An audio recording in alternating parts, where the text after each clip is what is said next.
ಎಲ್ರಿಗೂ ನಮಸ್ಕಾರ. ನನ್ನ ಆತ್ಮಗುರುಗಳಾದ ಬ್ರಹ್ಮರ್ಷಿ ಪತ್ರಿ ಸರ್ಗೆ ವಂದಿಸ್ತಾ, ಇದೇ ಜುಲೈ 12 ಭಾನುವಾರದಂದು ಒಂದು ದಿನದ ಸ್ವಯಂ ಸಲಹೆ ಟೆಲಿಪತಿ ಕುರಿತ ಪ್ರಾತ್ಯಕ್ಷಿಕ ಕಾರ್ಯಾಗಾರವನ್ನು ಬೆಂಗಳೂರಿನ ಮಹಾವತಾರ್ ಫೌಂಡೇಶನ್ ಅವರ ವೈಟ್ಫೀಲ್ಡ್ ಸಂಸ್ಥೆಯಲ್ಲಿ ಹಮ್ಮಿಕೊಂಡಿದೆ. ನಾನು ಮೈಸೂರಿನ ಜಿ ಮನೋರಮಾ ಆ ಒಂದು ದಿನದ ಪ್ರಾತ್ಯಕ್ಷಿಕ ಕಾರ್ಯಾಗಾರವನ್ನು ನಡೆಸ್ಕೊಡ್ತಾ ಇದ್ದೀನಿ. ನಾನು ಅಂತಾರಾಷ್ಟ್ರೀಯ ಸಿಲ್ವಾ 2000 ಸಂಸ್ಥೆಯಿಂದ ಎಸೆನ್ಷಿಯಲ್ ಮೈಂಡ್ ಪವರ್ನಲ್ಲಿ ಗ್ರಾಜ್ಯುಯೇಷನ್ ಮಾಡಿದ್ದೀನಿ.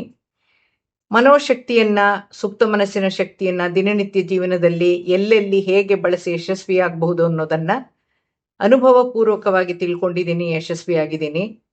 ದಿನಾಂಕ 12 ಜುಲೈ ಭಾನುವಾರದಂದು ಆಯೋಜಿಸಿರೋ ಈ ಟೆಲಿಪತಿ ಸ್ವಯಂ ಸಲಹೆ ಕಾರ್ಯಾಗಾರದಲ್ಲಿ ಯಾಕೆ ಭಾಗವಹಿಸಬೇಕು, ಅಂದಿನ ಕಲಿಕೆ ಹೇಗೆ ನಮ್ಮ ಹಲವಾರು ಸಮಸ್ಯೆಗಳಿಗೆ ಪರಿಹಾರವಾಗಿ ಮೂಡಿಬರುತ್ತೆ ಅಂತ ತಿಳಿಸಕ್ಕೆ ಇಷ್ಟಪಡ್ತೀನಿ.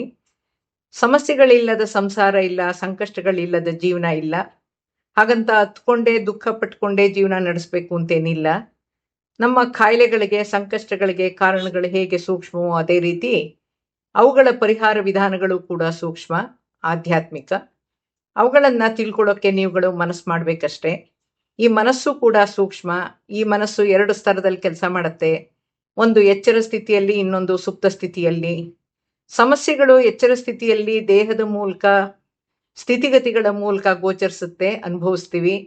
ಇದಕ್ಕೆ ಕಾರಣಗಳು ಸುಪ್ತ ಮನಸ್ಸಿನಲ್ಲಿ ಆಡಿಯೋ ವಿಡಿಯೋ ರೂಪದಲ್ಲಿರುತ್ತೆ. ನಮಗೆ ಸುಪ್ತ ಮನಸ್ಸಿನಲ್ಲಿರೋ ವಿಷಯಗಳನ್ನ ನೋಡೋಕ್ಕಾಗ್ಲಿ, ತಿಳಿಯೋಕ್ಕಾಗ್ಲಿ ಸಾಧ್ಯವಿಲ್ಲ. ಯಾಕಂದ್ರೆ ಸುಪ್ತ ಮನಸ್ಸನ್ನು ಎಚ್ಚರ ಮಾಡ್ಕೊಳ್ಳೋಕ್ಕಾಗ್ಲಿ, ಬಳಸೋಕ್ಕಾಗ್ಲಿ ಗೊತ್ತೇ ಇಲ್ವಲ್ಲ, ಕಲ್ತಿಲ್ವಲ್ಲ. ಸಂಸಾರದಲ್ಲಿ ಸಮಸ್ಯೆಗಳು ಹಲವು ರೀತಿಯದಾಗಿರುತ್ತೆ. ನಿಮ್ಮ ಮಗ ಹೇಳಿದ ಮಾತು ಕೇಳ್ತಾ ಇಲ್ವಾ? ನಿಮ್ಮ ಮಗಳು ತುಂಬಾ ಕೋಪ ಮಾಡ್ಕೋತಾ ಊಟ ಬಿಡ್ತಾ ಇದ್ದಾಳ? ನಿಮ್ಮ ಮಕ್ಕಳು ವಿದ್ಯಾಭ್ಯಾಸ ಸರಿಯಾಗಿ ಆಸಕ್ತಿಯಿಂದ ಮಾಡ್ತಾ ಇಲ್ವಾ? ಪರೀಕ್ಷಾ ಭಯ ಅವರನ್ನ ಕಾಡ್ತಾ ಇದೆಯಾ? ಓದಿದ್ರು ಕಲ್ತಿದ್ರು ಪರೀಕ್ಷೆಯಲ್ಲಿ ಬಿಟ್ಟು ಬರ್ತಾ ಇದ್ದಾರಾ? ನಿಮ್ಮ ಮಕ್ಕಳ ಸ್ನೇಹ ಸಹವಾಸ ಸರಿ ಇಲ್ವಾ? ನಿಮ್ಮ ಮಗಳು ಖಿನ್ನತೆಯಿಂದ ಬಳಲ್ತಾ ಇದ್ದಾಳ? ಅಥವಾ ನಿಮ್ಮ ಮಗು ಸ್ಪೆಷಲ್ ಚೈಲ್ಡ್ ಆಗಿದ್ದು ಅವನ್ನ ಮ್ಯಾನೇಜ್ ಮಾಡೋಕ್ಕೆ ತಾಯಂದ್ರಿಗೆ ಕಷ್ಟವಾಗ್ತಾ ಇದೆಯಾ? ತಂದೆಯ ಸಹಕಾರ ಸಿಗ್ತಾ ಇಲ್ವಾ? ಗಂಡ ಹೆಂಡರ ಮಧ್ಯೆ ಒಂದು ಸಣ್ಣ ವಿಷಯಕ್ಕೆ ಭಿನ್ನಾಭಿಪ್ರಾಯ ಉಂಟಾಗಿ ವಿರಸ ಉಂಟಾಗಿದ್ಯಾ? ಮಾತುಕತೆ ನಿಂತು ಹೋಗಿದ್ಯಾ? ಕೂತು ಮಾತನಾಡಿ ಬಗೆಹರಿಸ್ಕೊಳ್ಳೋಕೆ ಸಿದ್ಧವಿಲ್ವಾ? ಇಬ್ರೂ ಯಾರ ಮಾತನ್ನು ಕೇಳ್ತಾ ಇಲ್ವಾ? ಸಂಬಂಧವನ್ನ ಮುರ್ಕೊಳ್ಳೋ ಹಂತಕ್ಕೆ ಹೋಗಿದಾರಾ? ಲಕ್ಷಾಂತರ ರೂಪಾಯಿಗಳನ್ನು ಕೊಟ್ಟು ಮ್ಯಾನೇಜ್ಮೆಂಟ್ ಕೋಟಾದಲ್ಲಿ ಇಂಜಿನಿಯರ್ಗೆ ಮಕ್ಕಳನ್ನ ಸೇರಿಸಿರ್ತೀರಾ. 1 ವರ್ಷ ಕಾಲೇಜ್ ಹೋಗಿ ಕೆಲವು ಸಬ್ಜೆಕ್ಟ್ಸ್ ಮಾತ್ರ ಪಾಸ್ ಮಾಡಿ ಹಲವು ಪೇಪರ್ಗಳನ್ನ ಉಳಿಸ್ಕೊಂಡಿರ್ಬಹುದು. ಕಾಲೇಜ್ಗೆ ಹೋಗೋದನ್ನ ನಿಲ್ಸಿರಬಹುದು. ಉಳಿದಿರೋ ಪೇಪರ್ಗಳನ್ನಾದ್ರೂ ಮುಗಿಸ್ಕೊ ಅಂತ ಹೇಳಿದ್ರು ಕೇಳ್ತಾ ಇಲ್ಲ ಅನ್ನೋ ಚಿಂತೆಯಲ್ಲಿದ್ದೀರಾ? ಏನಾದ್ರೂ ಬುದ್ಧಿ ಹೇಳಕ್ ಹೋದ್ರೆ ಕಿವಿ ಮುಚ್ಕೋತಾ ಇರಬಹುದು. ಇಷ್ಟೇ ಏನು, ಹೆಚ್ಚಾಗಿ ಹೇಳಿದ್ರೆ ಮನೆ ಬಿಟ್ಟು ಹೋಗ್ತೀನಿ ಅಂತ ಹೆದರಿಸ್ತಾ ಇರಬಹುದು. ಅಥವಾ ರೂಮ್ನಲ್ಲಿ ಸೇರ್ಕೊಂಡು ಬಾಗಲ್ ಜಡ್ಕೊಂಡು ಎಷ್ಟು ಕೂಗಿದ್ರು ಬಾಗಲ್ ತೆಗಿದೇ ಇರಬಹುದು.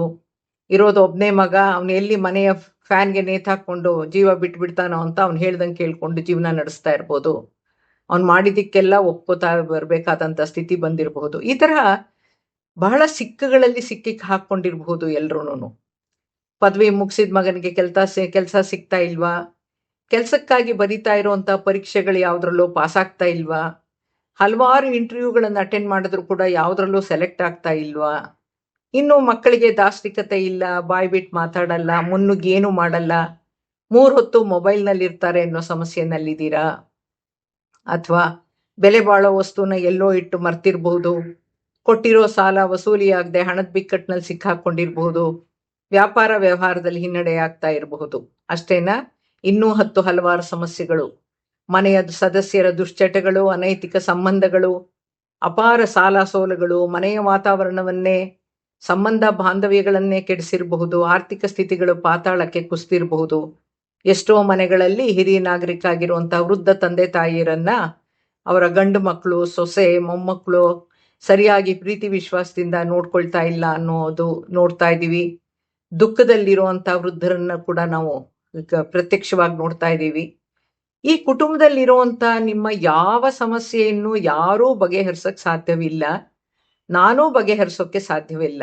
ಯಾಕೆ ಅಂದ್ರೆ ಇವಕ್ಕೆಲ್ಲ ಕಾರಣ ಅವರವರ ಅಶಿಸ್ತಿನ ಜೀವನ ಇರಬಹುದು, ಜಡತ್ವ ಸೋಮಾರಿತನ ಇರಬಹುದು, ದುಡ್ಡಿನ ಅಹಂ ಇರಬಹುದು, ಅಂತಸ್ತಿನ ಮದ ಇರಬಹುದು, ಅಥವಾ ಬೇಜವಾಬ್ದಾರಿತನನೂ ಇರಬಹುದು, ಅಥವಾ ಸರಿಯಾದ ಸಂಸ್ಕಾರದಲ್ಲಿ ಬೆಳೆದೇನೂ ಇರಬಹುದು. ಎಲ್ಲಕ್ಕಿಂತ ಹೆಚ್ಚಾಗಿ ಹಿಂದಿನ ಜನ್ಮದಿಂದ ಹೊತ್ತು ತಂದ ಕರ್ಮಗಳಿರಬಹುದು, ವಾಸನೆ ಇರಬಹುದು. ಅವರವರ ಕರ್ಮಗಳನ್ನ ಅವರೇ ಸವಸ್ಬೇಕು. ಇವಕ್ಕೆಲ್ಲ ಸಮಾಧಾನ, ಪರಿಹಾರ ಆಧ್ಯಾತ್ಮಿಕ ವಿಜ್ಞಾನದ ಮೂಲವಾದ ಧ್ಯಾನದ ಮೂಲಕ, ಕೆಲವು ಆಧ್ಯಾತ್ಮಿಕ ತಂತ್ರಗಳ ಮೂಲಕ ಅವರವರ ಸುಪ್ತ ಮನಸ್ಸನ್ನ, ಅದರ ಸಹಾಯವನ್ನ ಪಡೆದು ಪ್ರಯತ್ನಿಸಬೇಕು.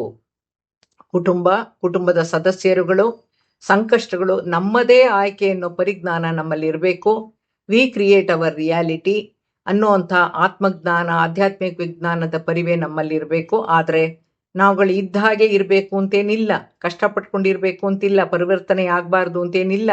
ಇದೇ ಜನ್ಮದಲ್ಲಿ, ಇದೇ ಜೀವನದಲ್ಲಿ ತಿದ್ದುಕೊಳ್ಳೋಕೆ, ಮನೆ ಮಂದಿಯನ್ನ ಸರಿದಾರಿಯಲ್ಲಿ ತಗೊಂಡು ಹೋಗೋಕ್ಕೆ, ಮಕ್ಕಳ ನ್ಯೂನ್ಯತೆಗಳನ್ನ ಶಕ್ತಿ ಸಾಮರ್ಥ್ಯವಾಗಿ ಪರಿವರ್ತಿಸೋಕೆ ನಾವು ಮನಸ್ಸು ಮಾಡ್ಬೇಕಷ್ಟೇ. ಅದರಲ್ಲೂ ತಂದೆಗಿಂತ ತಾಯಿಯ ಪಾತ್ರ, ಜವಾಬ್ದಾರಿ ಬಹಳ ದೊಡ್ಡದು. ಮಕ್ಕಳನ್ನ ಪ್ರಪಂಚಕ್ಕೆ ತರೋದು ದೊಡ್ಡದಲ್ಲ, ಅವರನ್ನ ಸರಿದಾರಿಯಲ್ಲಿ ಮುನ್ನಡೆಸೋದು ಕೂಡ ಅಷ್ಟೇ ಮುಖ್ಯ. ಅವರು ಪ್ರಗತಿಯಲ್ಲಿ ಹಿಂದೆ ಬಿದ್ದಾಗ, ಖಿನ್ನತೆಯಿಂದ ಕುಸಿದಾಗ ಅವರೊಂದಿಗೆ ನಿಂತು ಅವರನ್ನ ಮೇಲೆತ್ತೋದು, ಅವರಲ್ಲಿ ಆತ್ಮವಿಶ್ವಾಸ ಮೂಡಿಸಿ ಮುನ್ನಡೆಸೋದು ಕೂಡ ಅಷ್ಟೇ ಮುಖ್ಯ. ಈಗಿನ ದಿನಗಳಲ್ಲಿ ಹೆಚ್ಚಿನ ಕುಟುಂಬಗಳಲ್ಲಿ ಮಕ್ಕಳೂ ಸೇರಿದಂತೆ ಯಾರು ಯಾರ ಮಾತನ್ನು ಕೇಳೋದಿಲ್ಲ, ಮೊದಲಿಗೆ ಕೇಳಿಸ್ಕೊಳ್ಳೋದೇ ಇಲ್ಲ, ಬುದ್ಧಿ ಮಾತಂತೂ ಅವ್ರಿಗೆ ಹಿಡಿಸೋದೇ ಇಲ್ಲ. ಅಂತಹ ಸಮಯದಲ್ಲಿ, ಅಂತಹ ಸ್ಥಿತಿಯಲ್ಲಿ ನಮ್ಮ ಸುಪ್ತ ಮನಸ್ಸಿನ ಮೂಲಕ ಅವರ ಸುಪ್ತ ಮನಸ್ಸಿಗೆ ನಮ್ಮ ಪ್ರೇರಕ ಚಿಂತನೆಗಳನ್ನ ರವಾನಿಸೋ ಮೂಲಕ, ಅವರಿಗೆ ಧೈರ್ಯ ತುಂಬೋ ಮೂಲಕ, ಅರಿವು ಮೂಡಿಸೋ ಮೂಲಕ ಅವರಲ್ಲಿ ಪರಿವರ್ತನೆ ತರಕ್ಕೆ ಪ್ರಯತ್ನ ಪಡಬಹುದು. ಇದನ್ನೇ ದೂರ ಮನಸ್ಪರ್ಶ ಟೆಲಿಪತಿ ಅನ್ನೋದು. ಇದಕ್ಕೊಂದು ಉದಾಹರಣೆ, ಯಾವುದೋ ಕೆಲಸದಲ್ಲಿ ಬ್ಯುಸಿಯಾಗಿದ್ದಾಗ ನಾವು ಯಾರಿಗೋ ಫೋನ್ ಮಾಡಬೇಕು ಅಂತ ಅನ್ಕೋತೀವಿ, ಕೈ ಬಿಡು ಇರಲ್ಲ, ಕೆಲವೇ ಕ್ಷಣಗಳಲ್ಲಿ ಅವರಿಂದಾನೇ ಫೋನ್ ಬರುತ್ತೆ. ನೀವೇನಂತ ಹೇಳ್ತೀರಾ, ನಾನು ಈಗ ತಾನು ನಿನಗೆ ಫೋನ್ ಮಾಡಬೇಕು ಅಂತ ಅನ್ಕೊಂಡೆ, ಅಷ್ಟರಲ್ಲೇ ನೀನು ಫೋನ್ ಮಾಡಿದೆ, ಟೆಲಿಪತಿ ವರ್ಕ್ ಆಯಿತು ಅಂತೀವಿ.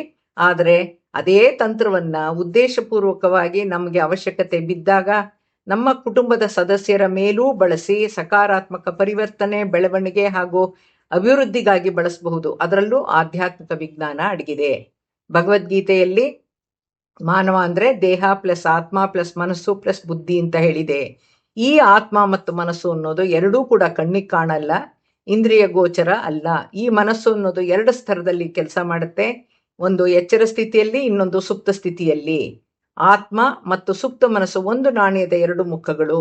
ಇದೇ ಜುಲೈ 12ನೇ ತಾರೀಕು ಮಹಾವತಾರ್ ಫೌಂಡೇಶನ್ ಸಂಸ್ಥೆಯು ಅವರ ವೈಟ್ ಫೀಲ್ಡ್ ಹತ್ತಿರದ ಅವರ ಸಂಸ್ಥೆಯಲ್ಲಿ ಸ್ವಯಂ ಸಲಹೆ ಮತ್ತು ಟೆಲಿಪತಿಯ ಒಂದು ದಿನದ ಪ್ರಾತ್ಯಕ್ಷಿಕ ಆಫ್ಲೈನ್ ಕಾರ್ಯಾಗಾರವನ್ನು ಆಯೋಜಿಸಿದೆ. ಈ ಕಾರ್ಯಾಗಾರದಲ್ಲಿ ನಮ್ಮ ಮಾತುಗಳು ಹೇಗಿರಬೇಕು, ನಮ್ಮ ಸಂಕಲ್ಪಗಳು ಹೇಗಿರಬೇಕು, ಈಗಾಗಲೇ ತಪ್ಪಾಗಿ ಮಾಡಿರೋ ಸಂಕಲ್ಪಗಳನ್ನ ತಿದ್ದುಕೊಳ್ಳೋದು ಹೇಗೆ, ಸುಪ್ತ ಮನಸ್ಸನ್ನ ಜಾಗೃತಗೊಳಿಸ್ಕೊಳ್ಳೋದು ಹೇಗೆ, ಆಧ್ಯಾತ್ಮಿಕ ಮಿದುಳಾದ ಬಲಮೆದುಳಿನ ವಿಶೇಷ ಸಾಮರ್ಥ್ಯಗಳನ್ನ ಬಳಸಿ ವಿಜುವಲೈಸೇಷನ್ ತಂತ್ರದಿಂದ ನಮ್ಮ ಅನಾರೋಗ್ಯದ ಸಮಸ್ಯೆಗಳನ್ನ ನಾವೇ ಬಗೆಹರಿಸ್ಕೊಳ್ಳೋಕ್ಕೆ, ಗುರಿ ಸಾಧಿಸಕ್ಕೆ ನಮ್ಮ ಸ್ವಯಂ ಸಲಹೆ ಸಂಕಲ್ಪಗಳು ಹೇಗಿರಬೇಕು ಅನ್ನೋದನ್ನ, ಬೇರೆಯವರಿಗೆ ಟೆಲಿಪತಿ ಕಳಿಸೋ ವಿಧಾನವನ್ನ, ಕಳಿಸಬಹುದಾದ 10 ಹಲವು ಬಗೆಯ ಟೆಲಿಪತಿ ವಿಧಾನಗಳನ್ನ ಕಲಿಸ್ಕೊಡ್ತಾ ಇದ್ದೀನಿ. ನಾನೇನ್ ನಿಮ್ಗೆ ಕಲಿಸ್ತಾ ಇದ್ದೀನೋ ಅವೆಲ್ಲವೂ ಕೂಡ ನಾನು ನನ್ನ ಸಮಸ್ಯೆಗಳನ್ನ ಬಗೆಹರಿಸ್ಕೊಳ್ಳಕ್ಕೆ ಅಳವಡಿಸಿಕೊಂಡಂತ ಆಧ್ಯಾತ್ಮಿಕ ವಿಧಿವಿಧಾನಗಳು ಹಾಗೂ ವೈಯಕ್ತಿಕ ಸ್ವಯಂ ಸಾಧನೆಗಳು.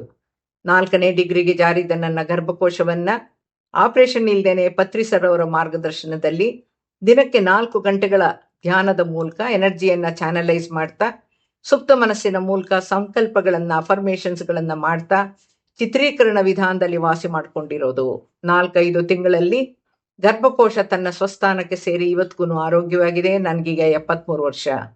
ನನ್ನ ಆತ್ಮಗುರುಗಳಾದ ಪತ್ರಿ ಸರ್ಗೆ ತಿಳಿಸಿದ್ದಕ್ಕೆ ಅವರು, it's a challenge to medical science. ಭೌತಿಕ ಸ್ತರದಲ್ಲಿ ದೇಹದಲ್ಲಿದ್ದ ಫಿಸಿಕಲ್ ಪ್ರಾಬ್ಲಮ್ನ ನೀನು ಎನರ್ಜಿ ಲೆವೆಲ್ನಲ್ಲಿ ವಾಸಿ ಮಾಡಿಕೊಂಡ್ರು. ನಿನ್ನ ನೈಜ ಘಟನೆಯನ್ನ, ಸತ್ಯ ಘಟನೆಯನ್ನ ಪ್ರತಿ ವೇದಿಕೆಯಲ್ಲಿ ಹೇಳೋ, ಆಸಕ್ತರಿಗೆ ಕಲಿಸ್ಕೊಡು, ತರಬೇತಿ ಕೊಡು ಅಂತ ಸೂಚಿಸಿದ್ರು. ಗಂಟ್ಲ ಆಪರೇಷನ್ ಮಾಡಿಸ್ಕೊಂಡಾಗ ಕಿರ್ನಾಲ್ಗೆ ಸ್ವಲ್ಪ ಭಾಗವನ್ನು ತೆಗಿಬೇಕಾಗಿ ಬಂದ ಕಾರಣದಿಂದ ನನ್ನ ಧ್ವನಿಯೇ ಇಲ್ಲವಾಗಿದ್ದನ್ನ ಕೂಡ 3 ತಿಂಗಳ ಕಾಲ ಅವಕಾಶದಲ್ಲಿ ಅದೇ ತಂತ್ರವನ್ನ ಬಳಸಿ ಧ್ವನಿ ಮತ್ತೆ ನನಗೆ ಮೂಡಿ ಬಂದಿದ್ದು ನನ್ನ ಪುಣ್ಯನೇ ಸರಿ. ಯಾಕೆ ಅಂದ್ರೆ ಮಾತೇ ನನ್ನ ಬಂಡವಾಳವಾಗಿತ್ತು. ಈಗಲೂ ಅದೇ ನನ್ನ ಮಾತೇ ಬಂಡವಾಳ ಆಗಿದ್ದು, ಯೂಟ್ಯೂಬ್ನಲ್ಲಿ ಸುಮಾರು 230 ಎಪಿಸೋಡ್ಗಳಿದ್ದು ಸಾವಿರಾರು ಆಧ್ಯಾತ್ಮ ಆಸಕ್ತರನ್ನ ತಲುಪಕ್ಕೆ ಸಾಧ್ಯವಾಗಿದೆ. ಸ್ವಯಂ ಸಲಹೆ ಮೂಲಕ ಸ್ವ ಇಚ್ಛೆಯಿಂದ ಕೆಟ್ಟದ್ದನ್ನ, ಜಡತ್ವವನ್ನ, ಚಟಗಳನ್ನ ತ್ಯಜಿಸಬಹುದು. ವಿದ್ಯಾರ್ಥಿಗಳಿಗೆ ಅತ್ಯವಶ್ಯವಿರೋ ಏಕಾಗ್ರತೆಯನ್ನ, ನೆನಪಿನ ಶಕ್ತಿಯನ್ನ ಅವರೇ ಮೂಡಿಸ್ಕೊಳ್ಬಹುದು. ಭವಿಷ್ಯವನ್ನು ರೂಪಿಸ್ಕೊಳ್ಬಹುದು. ಅವರವರ ಅನಾರೋಗ್ಯವನ್ನ ಅವರೇ ವಾಸಿ ಮಾಡ್ಕೊಳ್ಬಹುದು. ಹೇಗೆ? ಸುದೀರ್ಘ ಧ್ಯಾನದ ಮೂಲಕ, ಸುಪ್ತ ಮನಸ್ಸಿನ ಮೂಲಕ, ಚಿತ್ರೀಕರಣದ ಮೂಲಕ, ಟೆಲಿಪತಿ ಮೂಲಕ ಕುಟುಂಬದ ಸದಸ್ಯರಲ್ಲಿರೋ ನ್ಯೂನತೆಗಳನ್ನು ಸರಿಪಡಿಸಬಹುದು. ಮಕ್ಕಳು ಪರೀಕ್ಷೆಯಲ್ಲಿ ಚೆನ್ನಾಗಿ ಬರೆದು ಬರೋ ಹಾಗೆ ಮಾಡಬಹುದು. ಕೆಟ್ಟ ಸ್ನೇಹ ಸಹವಾಸವನ್ನ ಕುಟುಂಬದ ಸದಸ್ಯರು ದುಶ್ಚಟಗಳನ್ನ ತ್ಯಜಿಸೋ ಹಂಗೆ ಮಾಡಬಹುದು. ಅನೈತಿಕ ಸಂಬಂಧಗಳನ್ನ ತೊರೆಯುವಂತೆ ಮಾಡಬಹುದು. 18 ವರ್ಷ ಮೇಲ್ಪಟ್ಟ ಪ್ರತಿ ವ್ಯಕ್ತಿಯೂ ಕೂಡ ಕಲೀಲೇಬೇಕಾದಂತ ಆಧ್ಯಾತ್ಮಿಕ ವಿದ್ಯೆ ಇದು. ಸಮಸ್ಯೆಗಳಿಗೆ ಕಾರಣವು ಸೂಕ್ಷ್ಮ, ಪರಿಹಾರವು ಸೂಕ್ಷ್ಮ ರೂಪದಲ್ಲಿ ಅಂತ ಹೇಳ್ತಾ, ಇದೇ ಜುಲೈ 12ರಂದು ಆಯೋಜಿಸಿರೋ ಸ್ವಯಂ ಸಲಹೆ ಮತ್ತು ಆ ಟೆಲಿಪತಿಯ 1 ದಿನದ ಪ್ರಾತ್ಯಕ್ಷಿಕ ಆಫ್ಲೈನ್ ಕಾರ್ಯಕಾರದಲ್ಲಿ ಭಾಗವಹಿಸಿ ಆಧ್ಯಾತ್ಮಿಕ ವಿಧಾನದಲ್ಲಿ ಪರಿಹಾರವನ್ನ ಕಂಡುಕೊಳ್ಳಿ ಅಂತ ಹೇಳ್ತಾ ನನ್ನ ಮಾತನ್ನ ಮುಗಿಸ್ತಾ ಇದ್ದೀನಿ. Welcome to the auto suggestion and telepathy workshop on 12th July in Bangalore. Thank you.